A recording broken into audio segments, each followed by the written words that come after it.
এই হচ্ছে দোনারাম,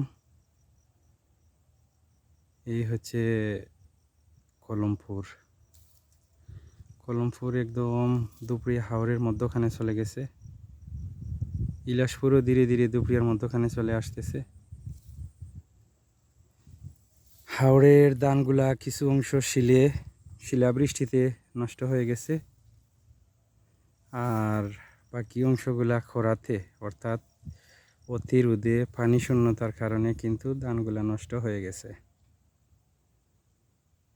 আর যেগুলো বৃষ্টির পরে যে ধানগুলোতে তুর আসছে ওইগুলা মোটামুটি